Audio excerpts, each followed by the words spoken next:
แล้วก็ไม่รู้ลิงก์ เดี๋ยวลองให้มันก่อน เอาตรงนี้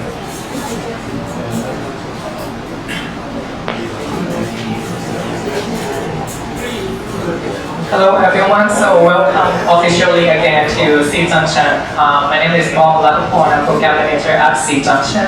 So for those of you who may not know about SEA Junction or you are here the first time,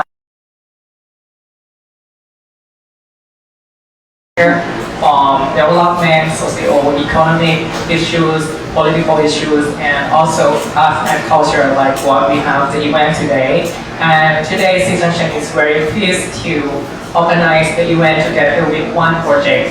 One project organizes Asian contemporary art projects as well as promote and support emerging Asian contemporary artists locally and internationally at art fairs overseas and in Bangkok, Thailand.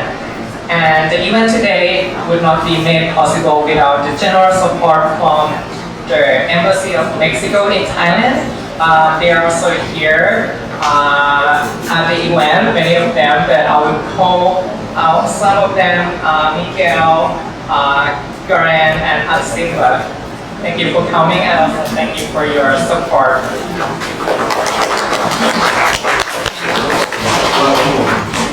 And about the event today, I have to talk about the title of the event. So this is the art book launch discussion and book signing by Natalia. She is the author and artist from Mexico. She's born in Mexico, but later on you will get to know her more. The book title is 15,754 Stories Between Two Offices. The book is published in 3 languages, in English, Spanish, and Thai, it all in one pocket book. This is not only the book, but also the art piece. So later on, you will get to know more about this.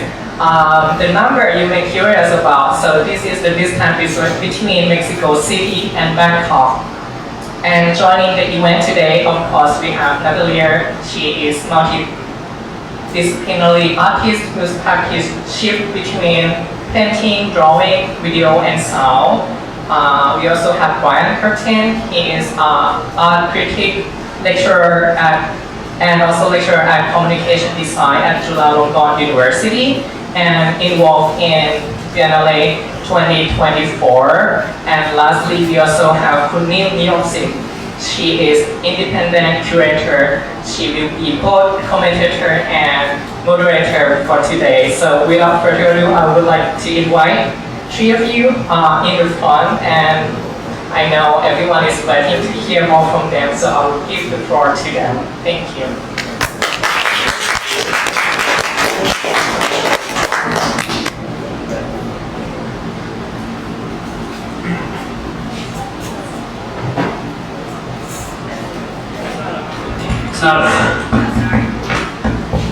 Okay, I think got it. Alright, thanks everyone for coming. I'm Niyomsin and will act like a moderator for today. So today we're going to talking about, Natalie's book, and the first hour we'll focus on her book, and then another half an hour we will have a session for Q&A, so you guys can ask questions then. It will be quite casual, like conversation. First, we will get to know more about what behind this book, the inspiration, and how the whole project started. Okay, sorry. So first, Natalie. Can you tell us a bit about, this project, the 15,754? We know from Curtin that it's a distance between Thailand and Mexico, but can you please tell us how this project started and what inspired this whole idea? Okay, so this project started about a year ago when I was living here in Bangkok. And as I find out that I would have to move back to Mexico, I wanted to do a project that would talk about that. So I was thinking, I was not sure what I would do. But then at this time, by random chance, I visited an abandoned building that somebody told us it was a CIA office in the 60s. I believe these, I researched, and of course this site was secret in the 60s. Now it's abandoned and it's in the middle of Bangkok, and I can tell you where it is. But this sparked my mind, thinking about my life, thinking about Bangkok, thinking about diplomatic cables, because I'm very interested in history as well as an artist. So I thought about making this work, and then I came to the realization that I want to do like letters, write letters to myself, detailing history of Mexico and Thailand. So I start from the year I was born in and do my whole timeline. By timeline, the year I was born in, and then into 2022. Is it okay? Yeah. So I write these letters, I do like historical research, very in-depth historical research, and I choose events from each country and write one letter for each year and then send them to myself to Mexico. So this is where the artwork started. And then when I was writing the letters and sent them, I realized that maybe some of the letters would get lost, but I decided that this will not be important. This will be part of the artwork. So maybe some letters arrive, maybe some don't arrive. But then I was lucky enough that all the letters arrived, and I was quite happy, but I was not so happy with that work. I wanted to make more. So I'm thinking, like, what do I do with this material? What do I do with the letters? What do I do with the research? And at that time, this is early this year, I was doing a residency in Mexico City with an artist collective called Curator.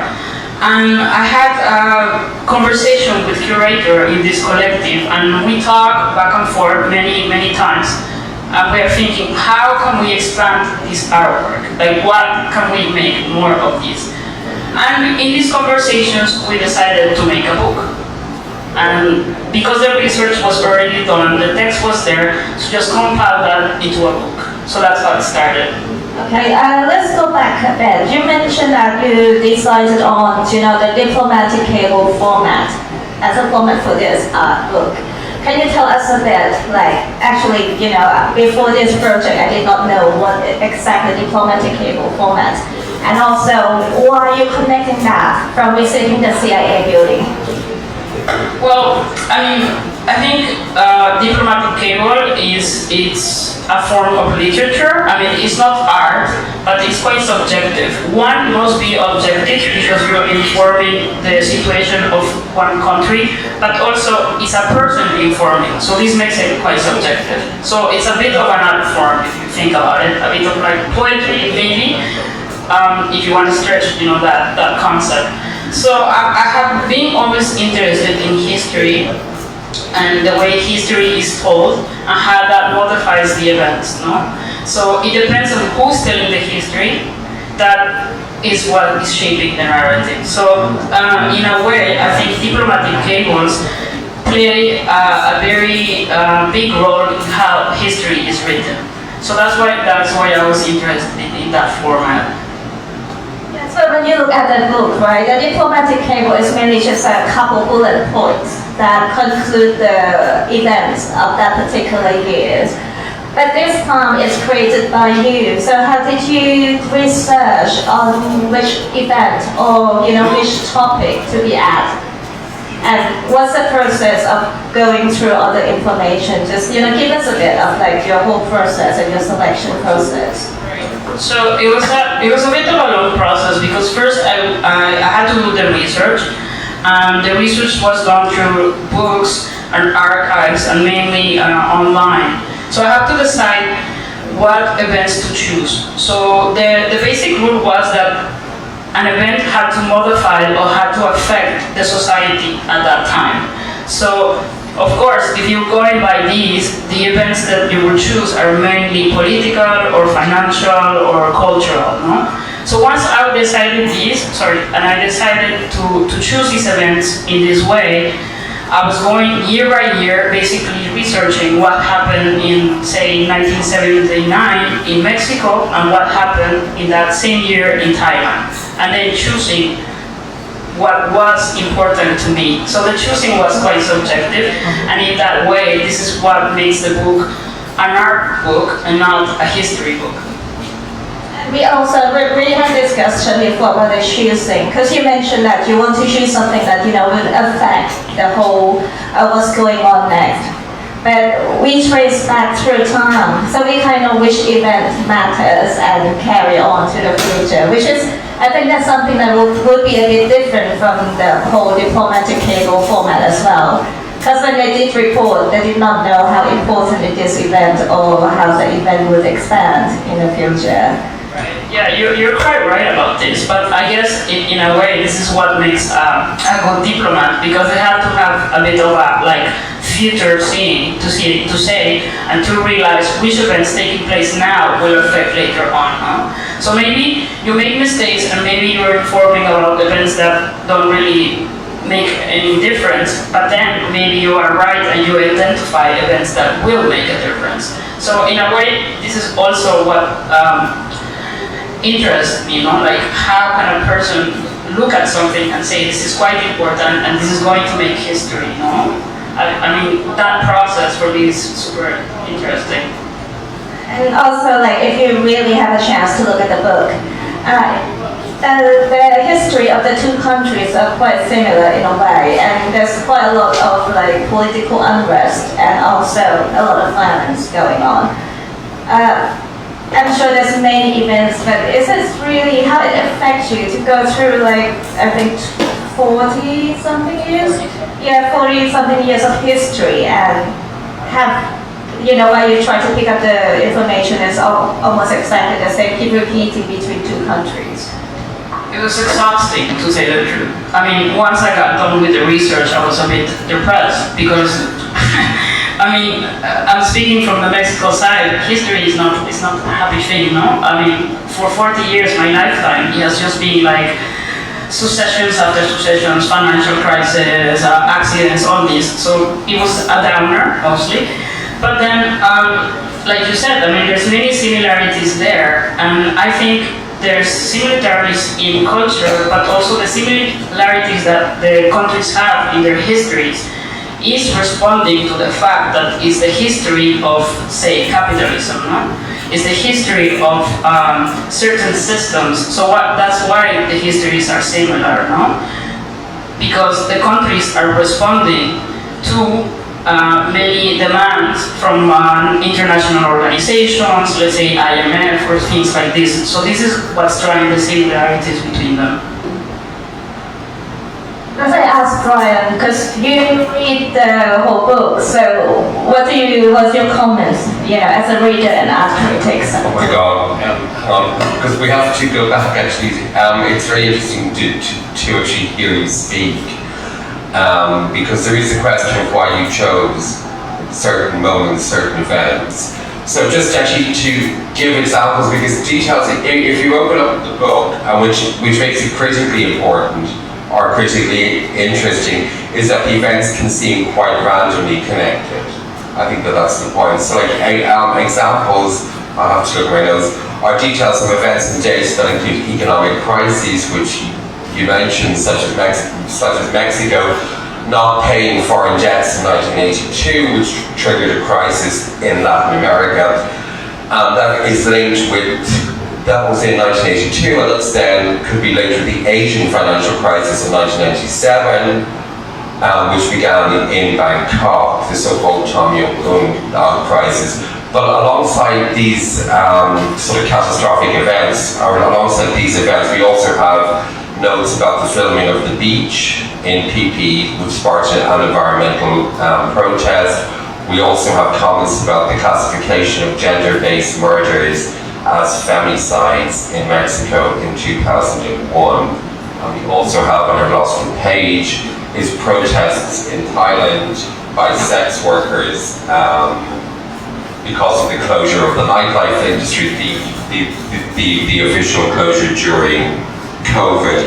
So we can go back to the question of why you chose certain names, and we can go back to the question of sort of critical ideas about more random assemblages or arrangements. It is largely political and cultural histories of both countries, major and minor. 43 documents, as you said, that imitate classified diplomatic cables. You also mentioned the implications of an encyclopedia year by year, with the question of how history is officially written and the artist's inclusion as random.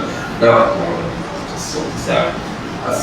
some of the interesting ideas that the book generates are about the classification of knowledge and our information. And literally that means what information is rendered public or private, but also information deemed more important than others, the different events that impact our lives, macro and micro, big and small. Questions of what events contribute to our individual and collective memories, and thus our sense of society and self. Relationships between different countries and regions, changing forms of technology for disseminating information and knowledge. I could go on. Subversion of language, multiple social forces that impact us knowingly or unknowingly how history is written. And you reminded me of Felix González Torres. We were talking about early, an Cuban-American artist who did similar work with his series Dankline. And it is basically the book and some of the precedents within contemporary art history are really to do with activating your subjectivity about how knowledge is shaped and why, and how it impacts upon us. But I have to turn it back to the artist, because as random as it seems and as interesting as it is, it's also a question that the word links. The book links with Natalia's artworks, which have addressed displacement and dispossession, including one work which looked at the disappearance of Mexican students after they had been in police custody, the fragility of borders between Mexico and the US, drawings of riots, and you also did a series about in numerals about the foreign aid and military budgets of advanced democracies, and also you did relationship work about a relationship to the natural world. So that's very heavy. So to bring this back, the book does generate an awful lot of questions, but I have to, I've got more notes, I have got some questions. Do you want me to speak a bit more about, because if we talk about history as written, history can be written in any way. We are finding a lot of parallels with economic crisis, social unrest, and would that feeds into your work, your practice as an artist generally, so social justice? Yes? Yes. Yeah. So, would you have any further comment on the more random nature of the book, of the more, you mentioned it could be like a subverted encyclopedia? I mean, it could work. It could work like an encyclopedia. You can use the book is not meant to be read from the start to the end. You can read it just by going to any page or consulting the year you were born in. So it's not a book in that sense. It's more encyclopedic. It's more for consulting. It's published in 3 languages, which we'll talk about. Yeah, it's published in 3 languages. The original letters that I sent from Thailand to Mexico were written in English, because I was thinking of this as an artwork that I would later want to exhibit. So of course, English would make it easier to read and easier to exhibit. So the original text is written in English, but then when I decided in Mexico to make it into a book, I immediately needed to translate that. And the translation I did it myself with another curator, but then when we realized that we wanted to have the book here, then we said we need to translate that to Thai. So the translation went from English to Spanish and Spanish to Thai. So it's a 3-way, and I think in those 3 translations many things probably change and many things are told in a different way, and that's also quite interesting. We discussed quite a lot about that, isn't it? Just like when it's 3 languages, even though you mentioned about the same event, there will be some shifting in translation, or like there's a subtle message of each language that may not appear in the others. So how did you? What's an example of that? Yeah, in the book. in example?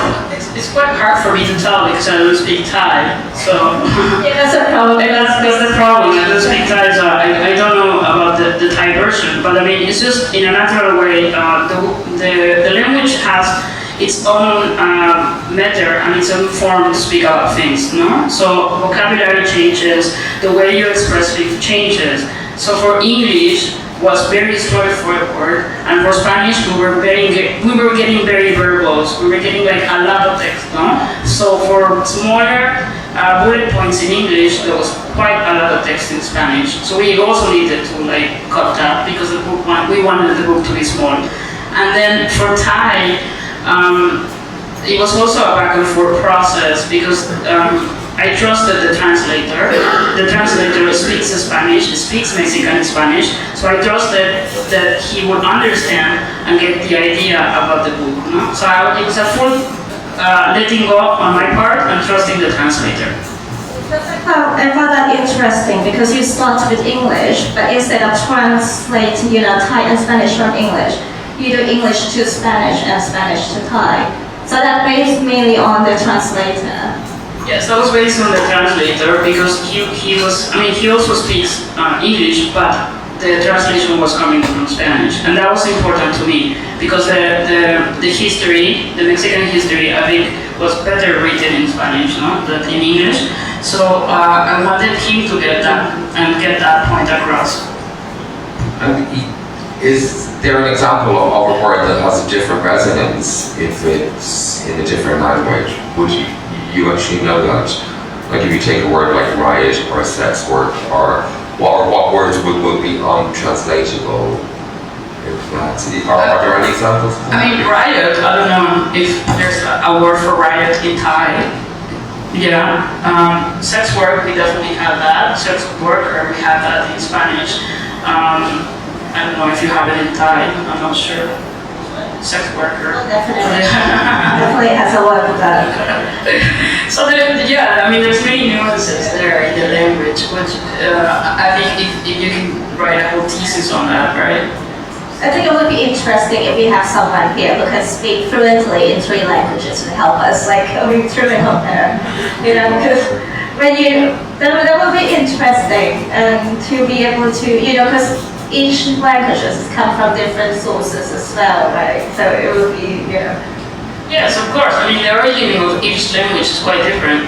English being Germanic and Spanish being Latin. So, of course, the root of the languages is different and the way you express the same thing is quite different. So, yeah, we have homework for someone. Okay, what did you leave out? Did you come across what would be, because I still think for an artist or for anyone to try and do something random would be in itself a very interesting but impossible. It can't be totally random. So what did you leave out? It was not totally random. I mean, the rule was that the event that I would choose for each year will have to make a big impact on the society of that country. So it was not totally random. But I did leave out, I must say on the Thai part, I did leave out lots of things that perhaps are very delicate to talk about. So there was a bit of auto-censorship on my side on that topic, but also because I was aware that I wanted to make an exhibition later on. Even I didn't know it was going to be a book, but I knew it was going to be a piece, and I wanted to exhibit that. Right? I didn't want that to be censored, so. Very interesting that you have to self-censor on certain topics for each country's law. But I think like that in the diplomatic cable format, right? I'm sure they can just write everything because it's quite it's not for public. But this one you put that information into for public use. It's secret, yeah. I mean, diplomatic cables are encrypted, so it can't be read. They're only read by the sender and the reader. But myself, I don't have that privilege, so I needed to auto-censorship myself and just keep lots of information out. Yes.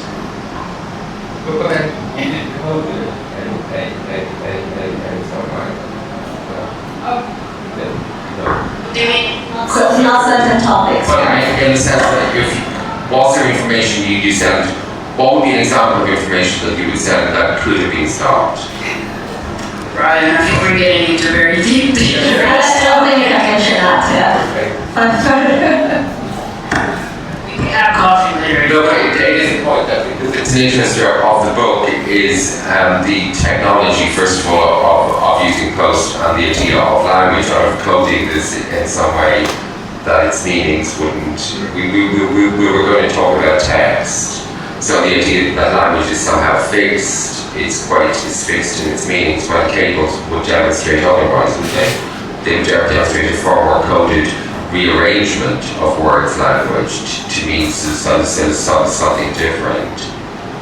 Yeah. You're going off on one side. Yeah, I mean, when I made the decision that I was going to physically send the letters, then I felt that I was a bit freer to write about certain things. Because letters, I mean, I'm not paranoid, I don't think the letters will be open. I don't know, I'm not sure, but I was a bit, feeling freer than, say, perhaps sending an email, right? But also, I think as an artist, you have to be aware of the context you are creating the work in, and you have to be also careful of that context, right? Since you mentioned about the process of sending a letter from Thailand to Mexico, that part of the process is part of the art practice as well. Because I asked you how did you send all those letters, and you mentioned that you sent it from different places across Bangkok. Can you tell us a bit about the process of? Yeah. The physical process of sending the letters was also part of the artwork. So once I had the letters, I mailed them from different post offices around the city and then asked friends also to mail from different sites. I wanted the letters to come from Bangkok, but come from different sites of Bangkok and see how that would affect the delivery, Would that affect on time? Would some get lost? So all that was making changes to the artwork. And like I said, all the letters arrived, and I was quite surprised because I was sending the letters maybe like a month and a half before I left, and all the letters arrived to Mexico within 1 week. So that was quite strange. Like I don't know what happened. Like somebody was keeping them, and then delivering them to my home. I don't know, but something happened there, and I think that's quite interesting. Also to see the workings and the process of physical mail, which is now not so much used. She based the question, where did they arrive in Mexico? They were all arriving to my father's house, which is where I will be living. Here they didn't, they had a sender, but they didn't have a return address, so I was also taking a chance because if the letters will get lost, then there will be nobody to return them. But was there any expectation that these could be interfered with in some way? Was there some expectation? I think I was kind of looking for that. I wanted some of them to be intervened. I wanted some to be open because that would make the artwork more interesting. But sadly, it did not happen. As far as I can tell, it did not happen. Yeah, maybe we got the mailing service for chances.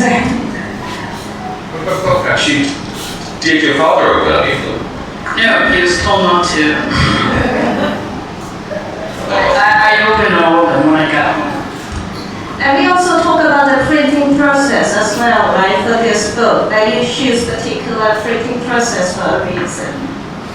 Yes, so once I decided that the artwork was going to become a book, then it was a whole process of deciding how to make the book. Like, would it be a bigger book? Would it be an A-size book? So this process was actually led by a publisher, independent publisher in Mexico.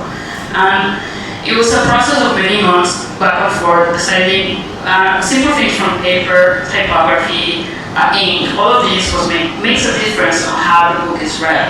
So I was quite aware about this, and I wanted to be quite careful. And we decided to make a small pocket book because we also wanted to hint at the fact that it could be like a spy book. Again, going back to the diplomatic cables, it could be a pocket-sized book for spies, something like this. So we wanted to make something small, something that could fit in your pocket, something that would seem secret and seem hidden. So that's why we decided on a small size. And also it's printed in Friso. So I don't know if any of you are familiar with Riso, but the Riso printing process is as close as you can get to screen printing. So each book is quite different from each other. Each edition is different. So in that way, it makes it similar to an artist print.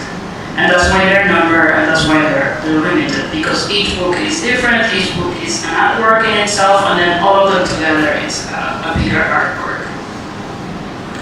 And you mentioned about this book that this project actually, you made it just for the transition, is to help you to maybe transit from moving from Bangkok to Mexico. So after finish and working with this project, after finish with the book, how this process really affect you? Yeah, because the research took about a year, and the book making itself took about another year. So it's been 3 years of my life working in this project. So after I finish, it's a bit like, well, what do I do now, right? Like, I don't have a day job anymore.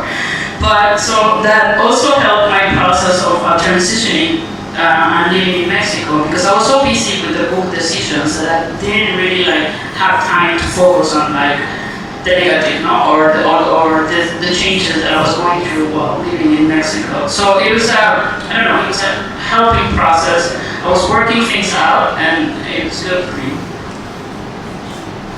It's preparing and not scary at all after reading through all the history of most countries. Reading the history was scary, and like I said, depressing.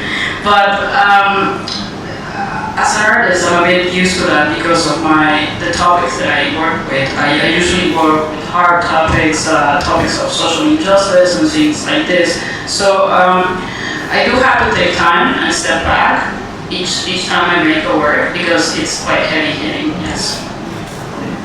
Actually, the information. What was the process of research? It was getting information basically on each year. Was there anything, was there some information you had to dig deeper for? Yeah, definitely. There's some information that there's hardly, there are some events that there's hardly any information, or it's quite hard to find. And this, I think, is on purposely, right? I'll try this second. Did you visit any archives during this as well? I visited a few archives, but because I don't speak Thai, it was quite hard for me to read. But there's many digitized archives that you can visit online, the Congress Library or even the National Archives in Mexico.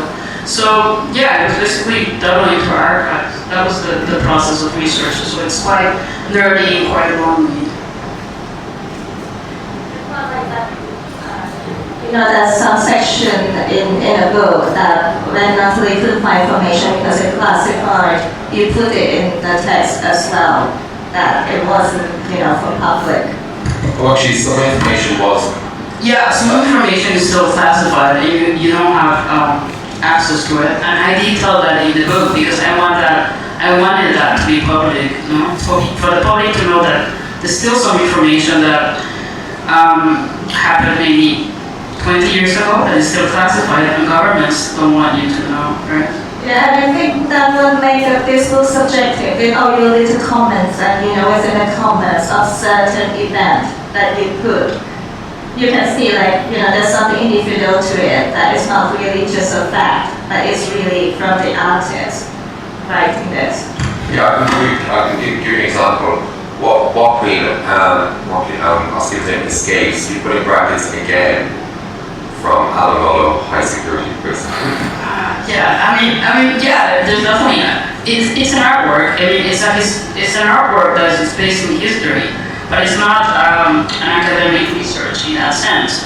So yeah, there's a lot of commenting there. There's a lot of humor on my part as well. And this one I put in brackets because I think it was the third time he escaped.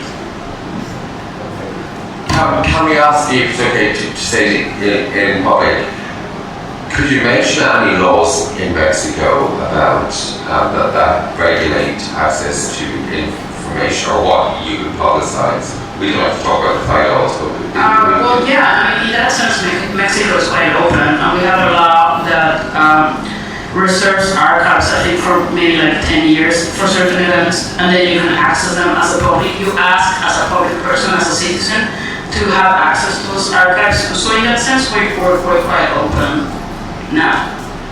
Maybe not 20 years ago. Are there any laws in which you just cannot say certain things, or? Well, yeah, I mean, not that I'm aware of in Mexico. Yeah, I mean, there are certain laws that regard like national anthem and national emblems and the flag, but not things that you can't mention in public. Any more on the book? Because I'm going to start talking about anatomy practice and yeah, because like going through all your previous work, right? You have involved quite a lot of text in your work, like some from newspaper clips and some from literature text. But normally you borrow it from something to incorporate in the work. But I think it's the first time that you really recreate the text yourself. So can you tell us a bit about that? Well, like you said, I have always worked with text. I read a lot. This has also always like fed into my work. So sometimes when I have trouble, I don't know, typing a word that I make, I just find like a poem or something that works, for titling. But then I broke into working with text from newspaper headlines about events that I was interested in. Let's say, for example, now migration in Mexico. So I would look for newspaper headlines that spoke about that and then work with that text. But like you said, I was always borrowing text that I didn't write, and this is the first time that I'm writing text. And that made it quite different, made it difficult. Because I needed to write a text, I needed to be subjective about it, but I'm not a writer, so it was a difficult process as well. Maybe I was very interested because I haven't seen. Can you talk about you can talk about text and words and also language and sound. Can you briefly describe the video you did with the Tibetan monks about they chanted on the mountain? Yeah, this video I did is quite another piece. This video doesn't work with text, I'm surprised to. But it's sound. It's sound, yeah, it's sound and it's chanting. So at the time that I did this video, I had the chance to visit a refugee camp of Tibetan monks in India. So there's this refugee camp of many displaced Tibetan monks in this place. And I recorded sound of them chanting, and then I filmed the mountains, the Himalayas, and I just have a nice view of the Himalayas and the chanting, but I have recording of the monks chanting in India, and also have recording of the monks, I didn't make this recording myself, but of monks in Tibet. So what is happening is a dialogue of the chanting happening in India and the chanting happening in Tibet. And for me, this piece was speaking about the displacement, the displacement of the people. So there's people that are in the land that they belong to, and then there's people that were displaced, and they're having this dialogue through chanting. So this is what this work was about. Yeah, and the chanting, the dialogue was sent over land. I mean, the dialogue was sent over land in a sense, but there was no dialogue. I was making the dialogue, because I was making these chantings from India, from Tibet, interact, but they were not recorded to do that. They were just recorded to make an archive, maybe. Yeah. So we talk about like that Brian mentioned about the chanting, the sound, and the dialogue. But how do you treat it as a text and sound? Do you treat it differently, or you look at like the same materials? It's different. I mean, because sound, for me as a sound artist, because I also work with sound is very abstract.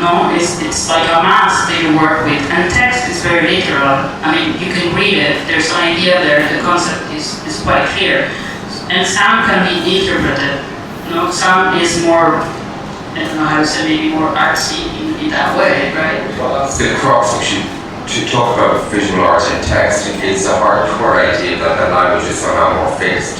than visual images. That's a very interesting idea because then you bring in ideas about the translation, recoding the meaning of certain words, secrets. So that's a very complex debate which your work touches on, basically. Well, I mean, it's just, for me, working with sound it's similar to painting in that sense, no? That you work with a material, but then that material can be interpreted in many different ways. As if you write something, then it could also be interpreted, but it's more straightforward, and it's giving you the idea more directly. I think, yeah, because there was an artist I interviewed, I think what we're talking about was that simply language its form is fixed. I think that's where, but its actual meaning isn't necessarily, whereas sound, painting, as forms, there may be, you argue that they're more variable. This conversation goes somewhere. We've been thinking about it for years of the difference, the parallel, what's the difference between an image and word? Yeah, but there is a familiarity as well of a person, you know, what you feel comfortable with. And if you used to communicate with text or with, you know, certain sign languages, people's perceptions and they treat it differently. Yeah, it can be, it's not a stable entity for the communication of meaning, but it is relatively stable. Yeah, but I mean, if you think about it, what would you rather? Do you rather have a phone call or a text? Actually, for me now it's a text. I don't want to It's talk text, I don't want to Phone calls are scary. There's a quite a lot. I mean, like when we talk about phone call and text, there can be quite a lot of miscommunication on the text as well, because you cannot transfer, like, you know, the mood, emotion, and feeling into text. Exactly. This is what I'm so aiming at. I mean, if you want to get something clear across, you basically go for a phone call, right? Because a text can be interpreted in many ways, and this also happens with artworks. And since we talk about Brian, can you just talk a bit about artists, you know, that using text in visual art? And is there any, let's say, any certain points that people should consider?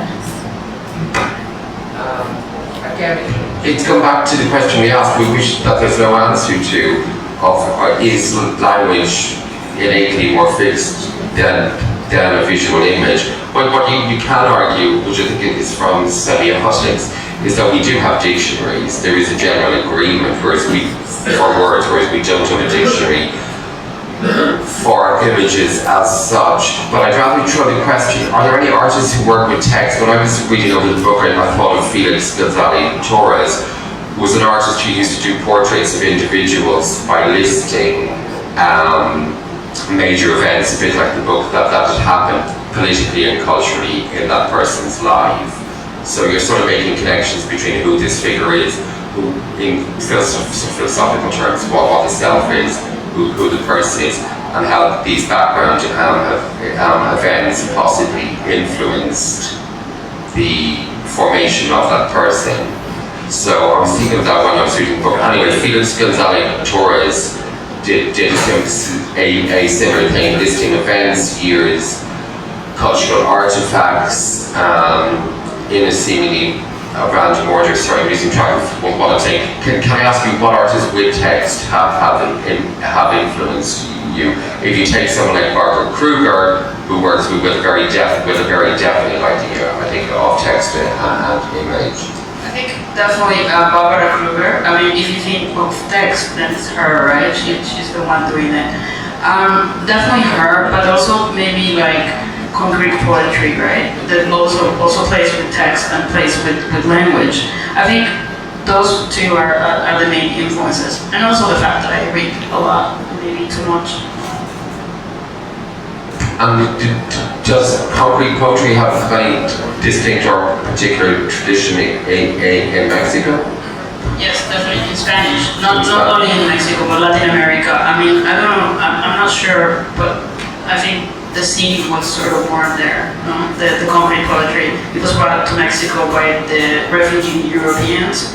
So, yeah, it's big. It's big in Spanish, it's big in Mexico, and I think it also it has I don't know, there's something in the culture that kind of grabs that has a sympathy for that type of poetry. It's not clear what concrete poetry is. Do you want to explain it a bit? Just mention it slightly because I think because it's not widely known. I'm not sure how widely known it is as an art form. Well, concrete poetry is about using sounds, no?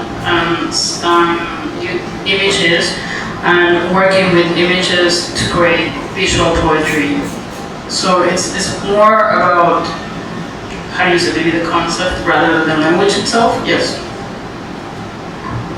But I mean, concrete poetry and Baba Kruger is exactly how we kind of see it a bit in your work. Interesting.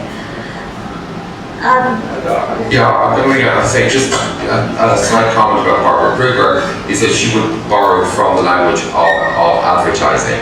The language of advertising and also the structure, right? The structure of advertising with big lettering and flashing and sort of like trying to sell you something, but not necessarily. How would that appeal to you? That's more sort of didactic, or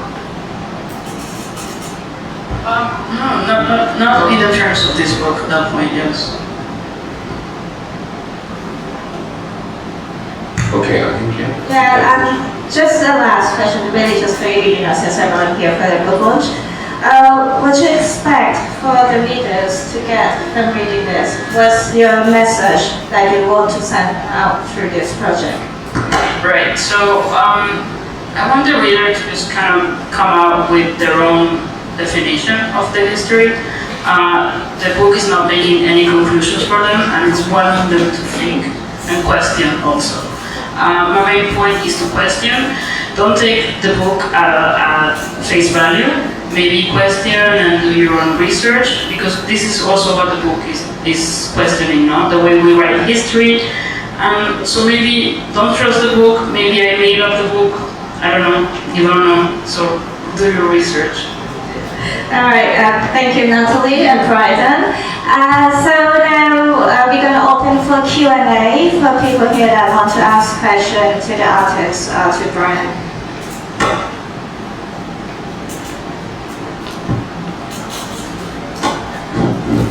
Maybe, I'm not sure it's a question you can answer, since we have representatives of the Embassy of Mexico here. Maybe they can expand and explain for the beginners what is a diplomatic cable. Like what's the purpose? I mean, you spoke about it, but I'm still not entirely clear on what exactly it is. I know that there have been leaks of diplomatic cables. I think it was WikiLeaks a couple of years ago. Yeah. What is the big deal? What is it? What is a cable? What's it for?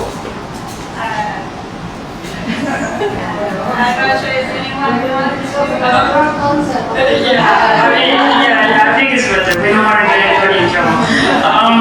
Basically, a diplomatic cable is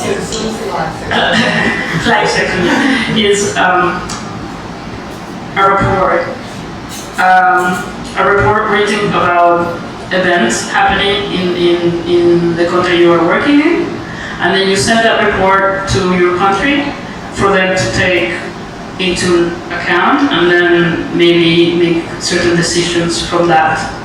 Maybe break relations or extend relations or make new treaties, many things. So it's quite important.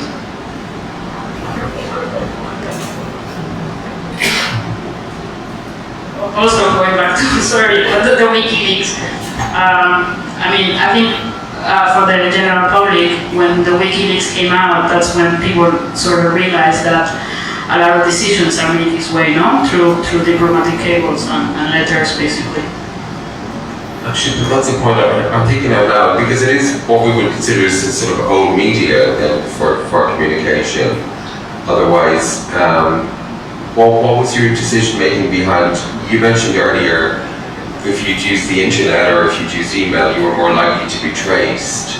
It's not true. That's Yeah, I mean, you don't want to be paranoid, but you have to be careful. So yeah, definitely. I mean, digital media is more likely to be intervened because it's easier, right? I mean, it's harder to trace a letter. If you put it in the mailbox, then somebody has to see you and trace that letter. So anything that's done, I mean, there is this saying in spy movies that if you don't want something to be known, you shouldn't put it online, basically. So if you want to keep a secret, don't put it online. Don't send it through an email, nothing. Just write it and burn the paper. it's permanent. People's witnesses online is permanent. Yeah. It is. It's permanent and it can be traced. Since we talk about it, a lot of research is it done online or on paper? Just to know, like, you know, when you, yeah. Most of it is done online because at the time I was doing the research, I was here, so I couldn't access the archives. And also that is questioning, you know, like, are the archives correct? Like, you know, I was looking at this material and it's digital, so that was also susceptible to be changed. Again, this is going back to, you should question the book and you should maybe doubt the book a bit. Actually, in some event, I did go Google to see what's up. But these were also events you have actually lived through as well. Was there any particular events that were particularly resonant with you, or? Yes. I mean, that's also an idea, and that's also where the subjectivity comes, right? I mean, the events are of my lifetime. It's the year I was born in until like 2 years ago.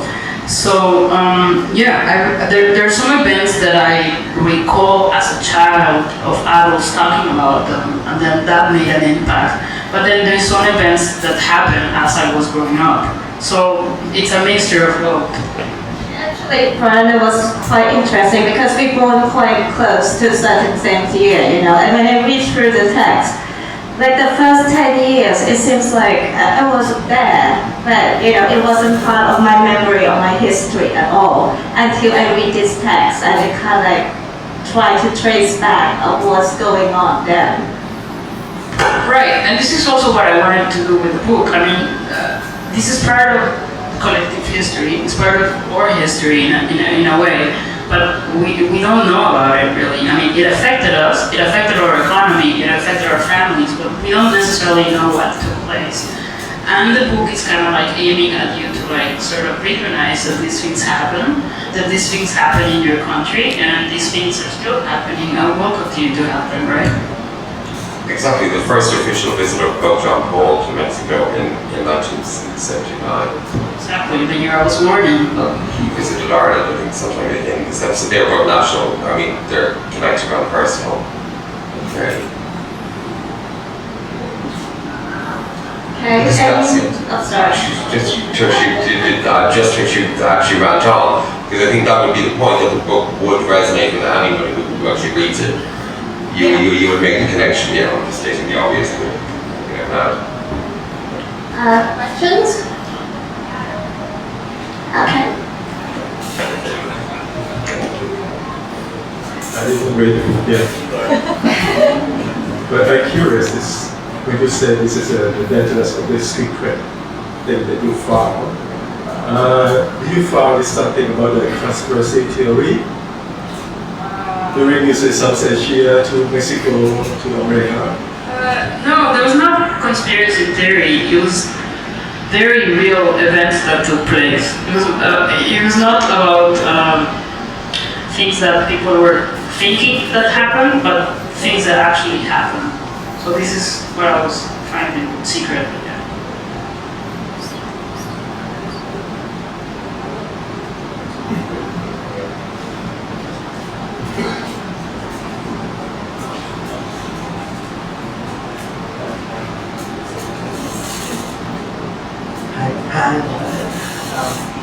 In your research, what's your favorite connection that you find between Mexico and Thailand? This is a hard one. I don't know if I want to call it my favorite yet because it's hard, but many financial decisions that were taken by both countries, maybe like in the 80s when the market's been opening. There's many similarities there, to the decisions that the countries took. But again, like I said, it's not something that they were taking on their own, right? They were responding to demands from FMI or World Bank. So that's like I said, it's not my favorite, but there's this similarity that I can see there. Yes.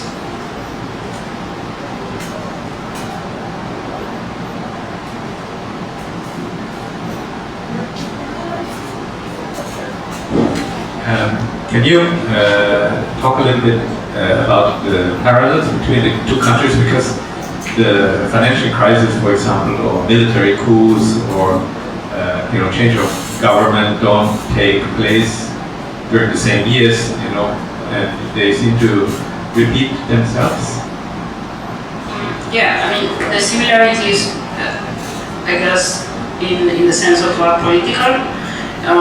In Mexico, we had the same ruling party for 70 years, and that could also be a similarity with Thailand.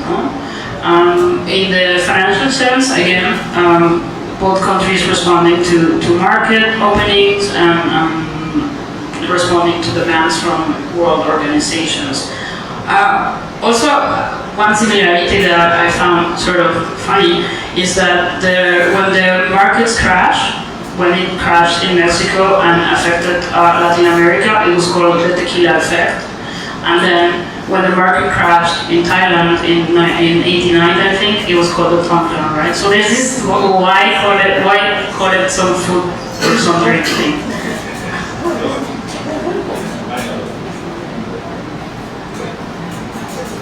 Testing about the foods and drinks, that can be another research. Yeah, maybe. Any more questions?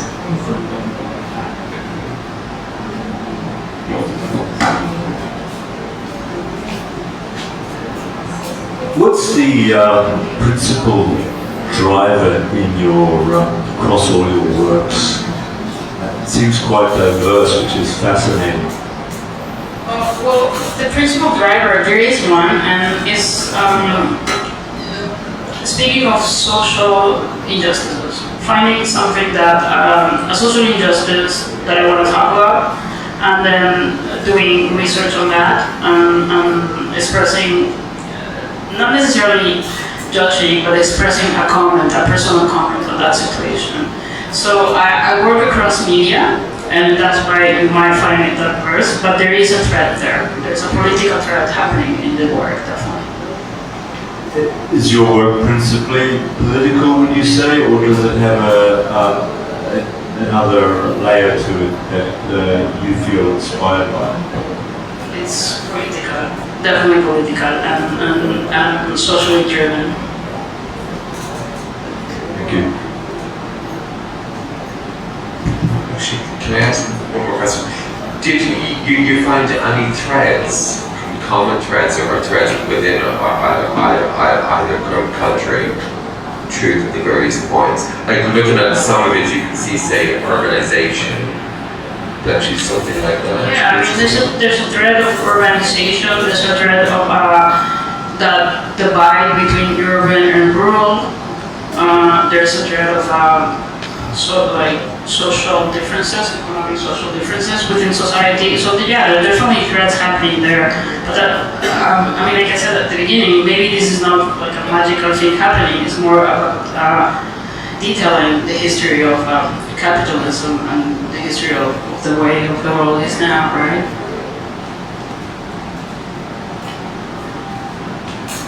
Okay. If there's no more questions, we're gonna finish the talk now, but anyone who is interested in the books and want to talk to the artist more about it, we have the book on the table right there, and the artist will be here to answer all the questions you have. So, thank you Natalie, thank you Brian, thank you One Project SEA Junction and the Embassy, thank you everyone so much. Thank you to all of you, and as you said, we have this here for those of you who haven't seen, so please go check out. It's also available for sale, and I would like to announce that there will be the book reading performance by Natalia with guest artist later at 6 p.m. at the Johnson Art Center. Also, the book will be participating in the Bangkok Art Book Fair 2023 on 1st to 3rd December at Asia Hotel Bangkok, organized by Bangkok City Gallery. And lastly, also thanks to Embassy again. We have food and drinks outside, so please don't forget to get some food and drinks, and don't forget to go check out the book. Thank you so much. Thank you.